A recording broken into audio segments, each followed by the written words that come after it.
রাজ্যের গোমতী নদীকে বাংলাদেশের মেঘনা নদীর সাথে যুক্ত করার উদ্যোগ নেওয়া হয়েছে। কেন্দ্রীয় সরকারের মিনিস্ট্রি অফ পোর্টস, শিপিং এবং ওয়াটারওয়েজ মন্ত্রক নিয়েছে এই উদ্যোগ।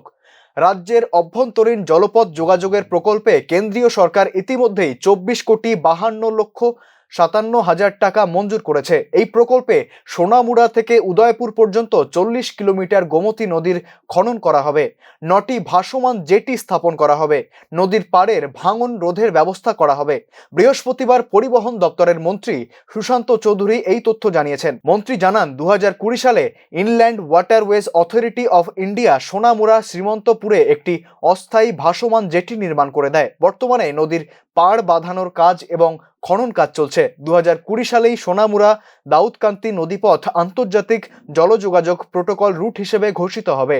এই প্রোটোকল রুটকে ন্যাশনাল ওয়াটারওয়েজ 1 গঙ্গা নদী, ন্যাশনাল ওয়াটারওয়ে 2 ব্রহ্মপুত্র নদী, ন্যাশনাল ওয়াটারওয়ে 16 বরাক নদী এবং মায়ানমারের কালাদান নদীর সাথে যুক্ত করা হবে। এতে করে দেশের অন্যান্য রাজ্য এবং দক্ষিণ পূর্ব এশিয়ার প্রতিবেশী রাষ্ট্রের সঙ্গে রাজ্যের জলপথে সংযোগ স্থাপন হবে। পরিবহন মন্ত্রী জানান, সোনামুড়া দাউদকান্দি প্রোটোকল রুট উদয়পুর পর্যন্ত 40 কিলোমিটার সম্প্রসারিত করার প্রস্তাবটি জলপথ পরিবহন দপ্তরের বিবেচনাধীন। ভবিষ্যতে এই জলপথ ভারতের সোনামুড়া বন্দর থেকে বাংলাদেশের চিটাগাং বন্দর হয়ে কলকাতার হলদিয়া বন্দর পর্যন্ত সংযোগ স্থাপন করবে। পরিবহন মন্ত্রী আরও জানান, গোমতী নদীর খনন কার্য, নাব্যতা বৃদ্ধি এবং নদীর পাড় বাধাই বাবদ রাজ্যের পরিবহন দপ্তর থেকে পূর্ত দপ্তর জনসম্পদ বিভাগকে 2,90,50,000 টাকা দেওয়া হয়েছে।